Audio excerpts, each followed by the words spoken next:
it's a miracle that you're sitting here alive. Hmm. And you've been so open. So I'll assume that a good amount of listeners, viewers are familiar to an extent. But aside from the football stuff, which you've owned, which I love the podcast, you called it Bust, and you relive all of that and what you've been through after football. But we touched on it from depression to painkiller addiction to jail time to suicide attempts, taking a dull knife, considering going to your parents' garage and starting up that car. I mean, you're alive, and that's a miracle itself. But for those who maybe aren't familiar with everything you've been through since Seattle, I believe, when your career wrapped up, where would you even begin? And what were those lowest I moments? mean, drug addict, junkie, who went to prison, figured out how to be of service to another person while in prison, which gave you hope for when you walked out. And then you just started at the bottom and you made it about other people. And you found out that when you make it about other people, your life gets better. When your whole life you believed as a narcissist that for your life to get better, it had to be about you, what you got out of it, what came to you. And that's now, I don't know if this works for everybody, but it works for me. When I make it about other people, my life gets better. Also, when I make it about other people, I take myself out of the equation. Like whatever issues I'm going through and things like that, I'm able to have real clarity and go, Brian, you're not a victim. It's not that bad. You're going to be okay. And that lifestyle has given me everything. It's given me two children, a wonderful partner, a business, our dream home, purposeful work with the Menninger Clinic. I just started a new venture with a group called The Last Mile. It is a nonprofit organization that puts educational programming in prisons and I mean educational programming, not just, this lipstick on a pig type of stuff. That one of the programs is actually coding, where we're teaching inmates how to code. So when they get out, they can actually transition into the real workforce because technology changes so much in a matter of 3 years, like the length of time I was in there.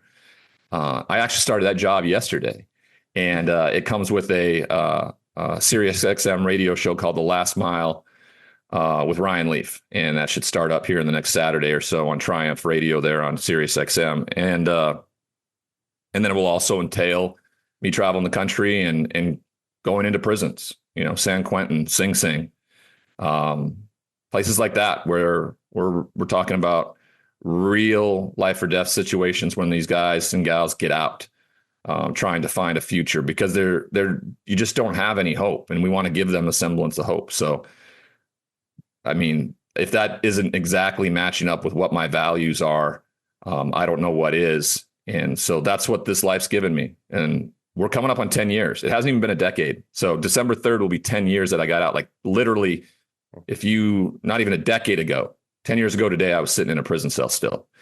And to think that I have what I have right now, if you would have told me that 10 years ago, I would have said, you are the craziest person I know. Yeah.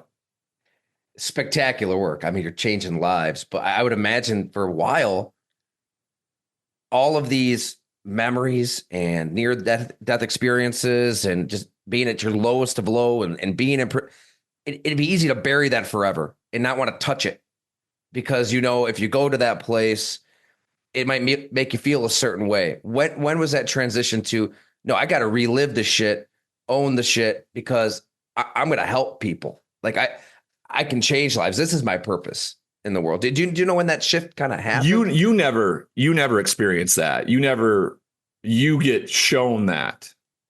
And my sponsor showed me that. He used this line when I started working with some younger guys, and they would leave after a few of the things we were working on when we started kind of getting into the real nitty gritty of the work, the down and dirty of the work, really taking a look at yourself and owning the things that you've done. And I remember coming to him about, I'm like, I was working with another guy and he up and left and I haven't seen him and everything like that. And he goes, Ryan, I've worked with 132 guys and I'm 132 for 132. And I just thought to myself, I'm like, of course you are. I mean, you are the epitome of like recovery. And he had like at the time, like 35 years sober. And his story is crazy, man. It is. He used to be a music executive and like in the 60s and 70s. And there's some fun ones there. And he said, I've worked with 132 guys and I haven't drank once. And that made sense. That it's about what you do as an example, and you can't control what somebody else does with that information. And he said, we are a lighthouse, Ryan, and you don't see lighthouses running around the harbor looking for boats. You root yourself foundationally in the rocks as a safe harbor for someone else.